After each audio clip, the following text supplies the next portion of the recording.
반갑습니다. 여러분들의 투자가 행복했으면 좋겠습니다. 캐시메이커 문서진입니다. 자, 이번 주부터는 이제 본격적인 실적 시즌에 돌입했지 않습니까? 그래서 일주일에 한 번씩 그 주에 나왔던 이제 핵심적인 종목들의 실적을 또 분석해 드리는 영상을 올려보려고 합니다. 자, 그래서 이제 오늘 첫 번째 시간에는 아무래도 이제 이번 주에 가장 핫했던 두 종목이 있지 않습니까? LG 에너지 솔루션, 그다음에 삼성전자입니다. LG 엔솔 같은 경우는 25일 날 컨콜을 하고, 그러니까 삼성전자는 31일 날 컨콜을 하니까 그때 조금 더 명확한 실적을 알 수가 있겠지만, 어쨌든 이 잠정 실적 발표를 통해서 대충의 윤곽은 나올 수 있고, 특히 LG 엔솔은 2차 전지 업황을 대변해 줄 수 있고, 그 다음에 삼성전자는 반도체 업황을 대변해 줄 수 있는 또 섹터다 보니까 이 종목들을 분석을 하면서 관련 섹터들, 2차 전지, 그 다음에 반도체 업황과 관련된 부분까지도 다 종합해서 제가 분석을 해 드리도록 하겠습니다. 영상 끝까지 시청해 주십시오.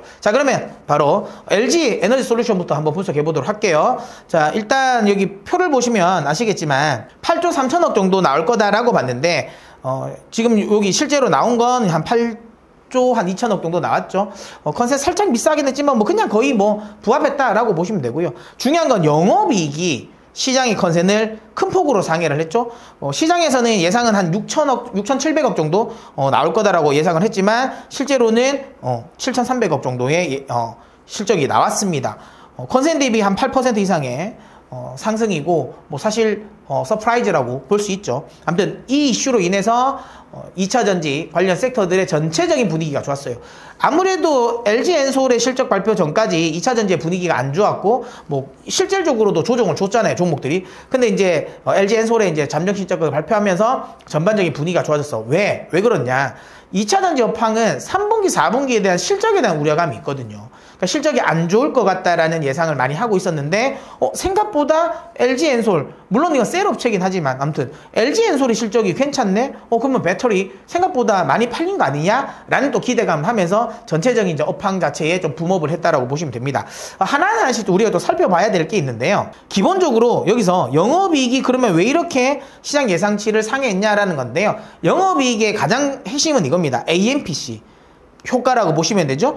이게 당초 시장의 예상은 한 1,800억 정도를 예상을 했습니다. 이게 EQ 때에 얼추 비슷하게 받지 않았을까라는 건데, 이것보다 당초 예상보다 훨씬 더 많이 받았죠. 2,100억 넘게 보조금을 받으면서 실적을 좀 서프라이즈로 만들었다라는 거고요. 만약에 이 AMPC 효과를 제외하면 영업이익률 같은 경우는 한 6.3%로 좀 둔화가 됩니다. 다만 그래도 2분기보다는 영업이익률이 높아졌어요. 2분기가 4% 정도니까 2분기보다는 확실하게 영업이익률이 높아졌다라는 거죠.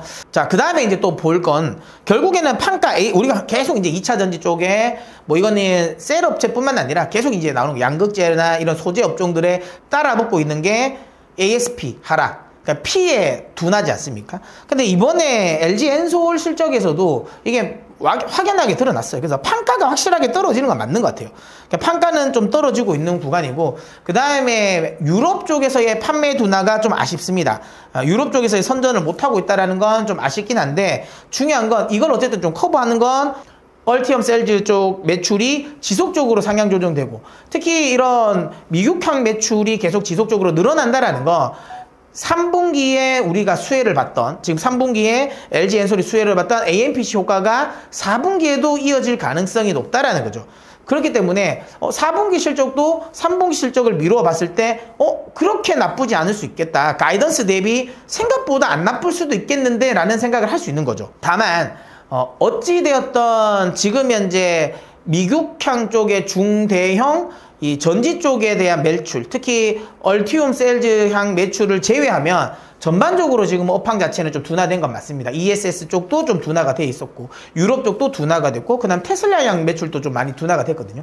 뭐 그런 것들을 감안하면 이걸 좀 부정적으로 볼 수도 있습니다. 그러니까 무조건 좋다라고 하기는 어렵겠지만, 영업이익 서프라이즈에 큰 역할을 했던 AMPC 효과는 4분기가 더 좋아질 가능성이 높고, 내년 1분기까지도 이어질 가능성은 매우 높기 때문에 제가 보기에는 시장에서 우려하는 것만큼의 매출 둔화 우려감은 안 해도 되지 않을까라는 생각을 합니다. 그런 걸 감안하면 지금 현재 실적 기준으로 봤을 때 그렇게 비싼 가격대는 또 아니다라는 거죠. 주가가 이미 어느 상당 부분 좀 조정을 줬으니까 말이죠. 지금은 2025년 기준으로 본다면 PR 한 20배 수준으로 떨어졌잖아요. 그러면 밸류에이션에 대한 부담도 없는 상황. 그 다음에 AMPC 효과가 계속 더 앞으로 더 진행된다. 4분기가 더 3분기보단 4분기가, 4분기보다는 내년 1분기가 AMPC 효과가 더 본다라는 걸 감안한다면, 셀 기업들 내에서는 LG 엔솔이 탑픽이지 않을까라는 생각을 하고요. 이걸 이제 확장해서 2차전지 전체적인 섹터로 우리가 묶어서 생각을 해보면 셀 업체들 중에서 특히 이제 SK온 쪽은 상대적으로 굉장히 고전할 수 있겠다라는 생각을 하겠죠. 왜냐하면 지금 방금 말씀드린 것처럼 여기에서 영업이익이 크게 증가한 건 AMPC 효과란 말이죠. 실질적으로 판가는 내려가고 있고 그 다음에 유럽향 매출은 크게 늘어나지 않는다라는 거예요. 그런 걸 감안하면 미국 역시도 SK 역시도 포드 쪽의 매출은 늘어날 가능성이 높아요. 하지만 아시는 것처럼 지금 LG 엔솔만큼 SK온 같은 경우는 미국 내 공장이 활발하게 돌아가진 않습니다. 그러면 AMPC 효과는 엔솔보다는 약할 수밖에 없어요. 그러면 SK온에 대한 실적은 좀 안 좋을 수 있겠다. 판가 하락이라든지 그 다음에 이제 매출 둔화, 유럽 쪽의 매출 둔화, 그 다음에 AMPC 효과가 엔솔보다는 못 받는다라는 거 이거 보면 SK 쪽은 실적이 안 좋을 수도 있겠는데 라는 생각을 할 수 있고요. 그래서 셀업체 중에서는 확실하게 엔솔이 좀 탑픽이 되지 않을까라는 생각을 하고요. 자, 그러면 이제 삼성전자 한번 분석해 보도록 하겠습니다. 자, 삼성전자도 동일합니다. 그러니까 LG 엔솔의 실적이 2차전지 전체적인 섹터를 붐업시켰다면 삼성전자의 잠적 실적 역시도 반도체 업황을 전체적으로 좀 붐업을 시켜줬다라고 보시면 되고요.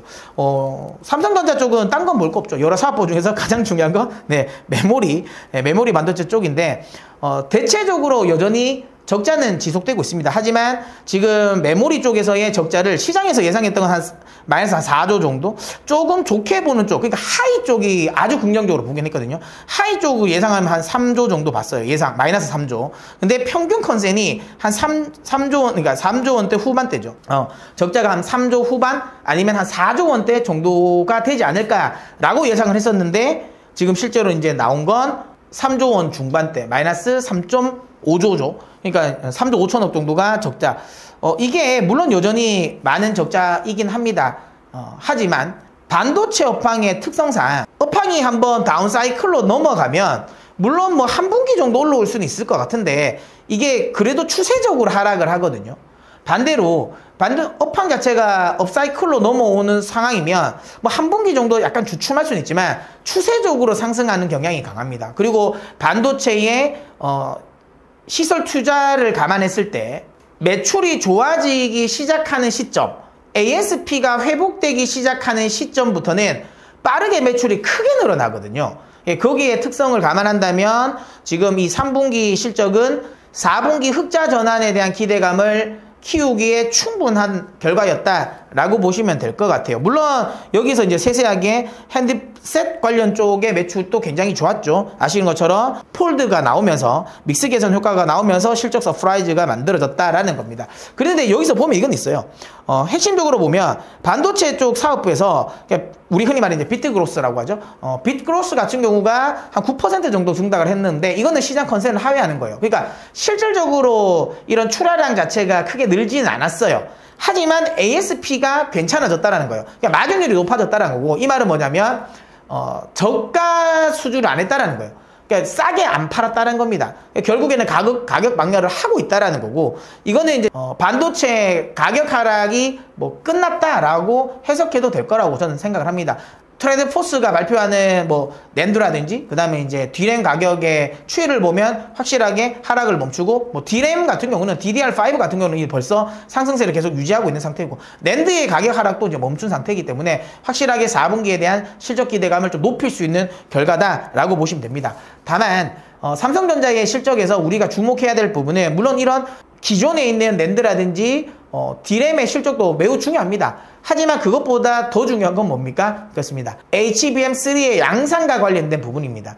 물론 이번 3분기에 실적에서 HBM이 차지하는 비중은 거의 크진 않았을 겁니다. 거의 제가 보기 미미했을 거라고 보고요. 결국에는 4분기에 본격적으로 HBM3를 양산을 할 수 있냐 없냐 여부가 앞으로의 삼성전자 추이에 특히 삼성전자뿐만 아니라 반도체 섹터 전체적인 흐름에 큰 영향을 미칠 거다라고 보고 있고요. 업계에서 이야기 나오는 건 삼성전자가 4분기에는 HBM3를 양산한다라는 쪽인 것 같고요. 제가 이제 계속 의문이 들었던 건 뭐냐면 SK하이닉스 같은 경우는 TC본더를 계속 한미반도체를 통해서 발주를 하고 있잖아요. 그래서 한미반도체가 계속 SK하이닉스 양 수주 공시를 계속 내고 있잖아요. 양산을 하려는 체제를 만들려면 TC본더 발주는 필수거든요. 근데 이 TC본더 발주가 저렇게 느리다면 이거 양산이 안 되는 거 아닌가라고 걱정을 했었는데 뭐 아시겠지만 세메스 같은 경우가 자회사잖아요. 원래 자회사 간의 거래에 있어서는 뭐 공시 안 해도 상관없습니다. 예, 그렇기 때문에 세메스 쪽에서 TC본더를 많이 납품을 받나? 라는 제가 좀 생각은 하긴 했었거든요. 근데 뭐 업계 쪽의 관계자 이야기를 들어보면 CMS 쪽의 발주가 좀 많이 됐다라고 합니다. 그거 보면 삼성전자가 HBM3 양산과 관련된 부분은 아직은 차질 없이 진행되고 있는 게 아닌가라는 생각이고, 그렇게 되면 4분기에 대한 기대감 더 커진다. 그럼 이거는 결국에는 우리 국내에 관련 어드밴스 패키징 관련 국내 수혜주들에게도 훈풍이지 않을까라는 생각을 하고요. 물론 근데 이거는 뚜껑은 열어봐야 합니다. 결국엔 이건 10월 31일 날 컨퍼런스 콜에서 자세하게 이야기가 나오겠죠. 당연히 뭐 관련 컨퍼런스 콜에 참가하시는 뭐 많은 애널리스트 분들이 이걸 집중적으로 묻겠죠. 이걸 엄청 집중적으로 물을 겁니다. 그래서 거기서 답이 나올 거고요. 그러면 대충의 윤곽이 나온다. 삼성전자가 HBM3를 본격적으로 양산을 시작한다면 또 반도체 섹터의 전체적인 또 한번 붐업이 될 수 있는 재료이기 때문에 확실하게 이것도 좀 주목을 해봤으면 좋겠습니다. 자, 이렇게 해서 LG 엔솔, 그 다음에 삼성전자의 잠정 실적을 분석을 했고 관련 업황까지도 제가 분석해 드렸습니다. 제가 앞서 말씀드린 것처럼 이제 앞으로 많은 주요 기업들의 실적 발표가 있을 겁니다. 그래서 특징적인 이 종목이 나올 때마다 제가 실적 발표할 때마다 요약을 해 드리도록 할 테니까 구독을 눌러 캐시메이커의 메이커가 되어 주십시오. 자, 그러면 저는 또 다음 영상에서 찾아뵙도록 하겠습니다.